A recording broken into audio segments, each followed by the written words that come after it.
Kalau sudah kesalahan kecil, diampuni juga. Yang besar diampuni juga. Lebih besar diampuni juga. Dan hampir semua dosa sepanjang belum meninggal mau diampuni juga. Dengan semua tawaran ini Anda belum mau bertobat juga, Anda butuh sifat apa lagi?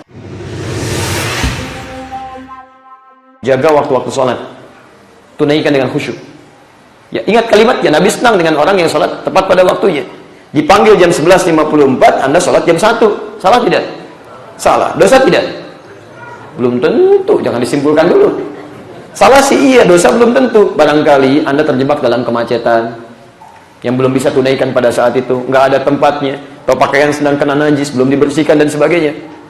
Dalam keadaan demikian, kesalahan ini teman-teman sekalian belum tentu juga ditafsirkan dengan sesuatu yang mengandung dosa, walaupun dia tetap salah. Nah, kesalahan semacam ini Allah berikan sifatnya untuk menghapuskan hal-hal semacam ini, sehingga tidak mengandung dosa dan tidak dicatat sebagai sebuah kesalahan yang akan diperlihatkan di akhirat nanti. Sifatnya disebut dengan al-afwu. Tapi kalau sudah menjadi dosa, misal zuhur 11.54, sholat, Masya Allah, Anda kerjakan jam 3 misalnya, jam 15 lewat 12 misal, 15 lewat 12, asarnya jam 15 lewat 13. Dengan harapan begitu selesai zuhur langsung asar, ya kan? Sengaja meninggalkan sholat karena pekerjaan tertentu, bisa menunaikan di awal waktu, cuma dia sengaja tinggalkan. Salah tidak? Dosa tidak? Dosa. Kalau sudah ada dosanya, maka berubah kalimatnya dari khata menjadi dzambun namanya. Dzambun ini. Maka Allah turunkan sifat untuk bisa mengampuni orang punya dosa seperti ini, namanya ghafir.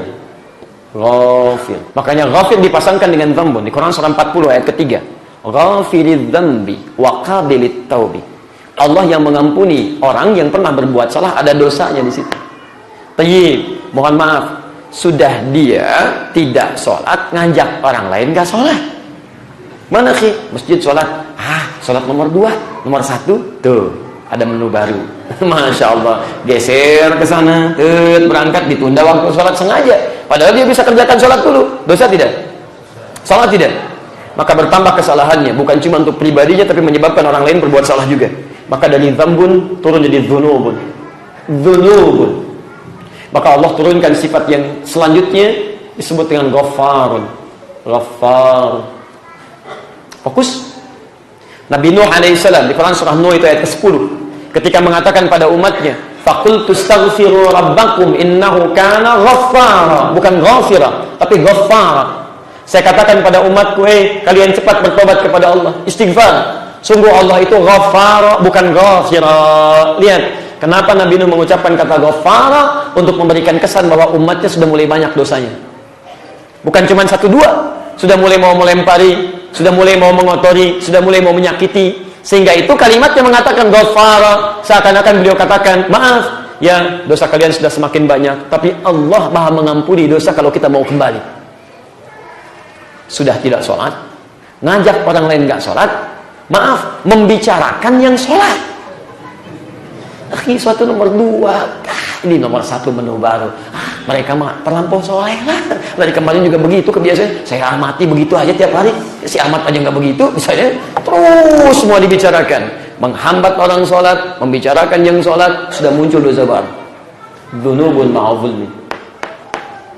Saking sayangnya Allah diturunkan sifat yang selanjutnya, Ghafur. Ghafur. Terakhir, mohon maaf, sudah nggak sholat, ngajak orang nggak sholat, membicarakan orang sholat, Masya Allah, berbuat maksiat juga. Begitu menu baru diminta, dihidangkan, ternyata ada menu-menu yang haram juga, ada minuman haram, ada sebagian makanan haram dan sebagainya. Bertumbuhlah kemudian dosa-dosa ini berkumpul di situ. Kalau berkumpul keseluruhannya, sifatnya berlebih dari yang standar biasanya, maka mohon maaf, kalimat berubah menjadi israf. Israf itu berlebihan.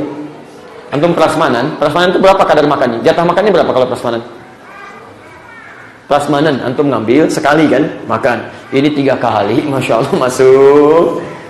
Rombongan berikutnya, masuk lagi, ngambil lagi ya. 3 kali, 4 kali, itu israf namanya. Berlebihan. Ada orang israf dalam dosa. Gibah juga, mohon maaf, mencela juga, fitnah juga, mencuri juga, minum juga, macam-macam juga. Maka ini sudah tak terlukiskan berlebihan. Tapi bagi orang seperti ini pun, Masya Allah, Allah dengan sifatnya masih menginginkan dia untuk kembali kepada Allah dalam keadaan suci. bebas dari semua dosa ini. Maka diturunkan sifat yang terakhir namanya Rahim. Quran surah 39 ayat 53. Qul ibadiyalladzina asrafu ala anfusihim. Katakan Muhammad pada hamba-hambaku yang merasa banyak dosanya dalam kehidupan. Ayo, sampai pesimis dia dan sebagainya. Gak usah pesimis, kata Allah. La taqnutu min rahmatillah. Jangan putus asa dari rahmat Allah Subhanahu wa taala. Bukankah dulu banyak dikisahkan ada orang-orang banyak berbuat salah sampai membunuh 100 orang, pernah mabuk juga, pernah macam-macam dan tak terlukiskan. Tapi dia mau kembali, dibuka pintu hidayah, ketika bertobat baru berjalan meninggal dunia. Turun ayat bahkan di situ untuk mengisyaratkan. Quran surah keempat ayat 100 itu. Diterima ibadahnya, bahkan surga dijanjikan untuknya. Ini poinnya. Nah, sekarang persoalannya, kalau Anda mau kumpulkan ini dalam kalimat untuk memohon ampunan, lihat kalimatnya. Ketika Anda memiliki rasa khata, maka lawannya apa tadi? Al-afu. Anda katakan wa'fu anna. Dzambun, dzunubun ma'adzulmi. Ghafir, ghafar, ghafur disatukan dalam kalimat al-ghufra waghfir lana. Rahim, kalimat permohonannya warhamna. Masya Allah, tiga-tiganya muncul di sini. Anta maulana fansurna 'alal qaumil kafirin. Perhatikan teman-teman sekalian, lihat sini. Ketika Anda akan tidur, boleh jadi dalam masa-masa itu ada sentuhan dalam jiwa kita. Dalam suasana yang tenang itu tiba-tiba masuk. Kamu nih mau sampai kapan perilaku begini? Kamu salah, kamu berbuat dosa dan sebagainya. Dari sini, perhatikan betul. Ketika Anda membacakan ayat ini, Anda mengatakan wa'fu anna, coba koreksi sampai malam itu berapa kesalahan Anda perbuat. Walaupun belum tentu ada dosanya. Ketika waghfir lana, nih rasakan nikmat ini. Anda pernah berbuat dosa apa saja? 1, 2, 3, 4. Minta ampun dan tangisi oleh Anda. Warhamna, dan Allah membuka peluang pada Anda yang merasa banyak dosanya, tak terlukiskan, dan mungkin Anda merasa satu saat akan meninggal. Mohonkan kepada Allah Subhanahu wa taala. Kata Allah, jangan putus asa, sebut namanya. Ini warhamna. Mintakan. Sekarang lihat. Kalau sudah kesalahan kecil diampuni juga. Yang besar diampuni juga, lebih besar diampuni juga, dan hampir semua dosa sepanjang belum meninggal mau diampuni juga. Dengan semua tawaran ini Anda belum mau bertobat juga, Anda butuh sifat apa lagi? Dosa kecil, ayo saya ampuni. Menengah, saya ampuni. Dosa berlebih pun saya ampuni, kata Allah. Saya turunkan sifat yang paling pamungkas. Dengan semua sifat ini Anda belum mau juga bertobat, Anda butuh sifat apa lagi supaya Anda mau kembali kepada Allah Subhanahu wa taala. Kalau sudah semua ini dilakukan, biasanya orang yang betul-betul tulus mulai ada keinginan untuk berubah. Mulai ada keinginan koreksi diri. Itu dia beristighfar kepada Allah. Maka kalimat pertama yang keluar di lisannya, dia mulai memperbanyak istighfar dari dosa-dosanya.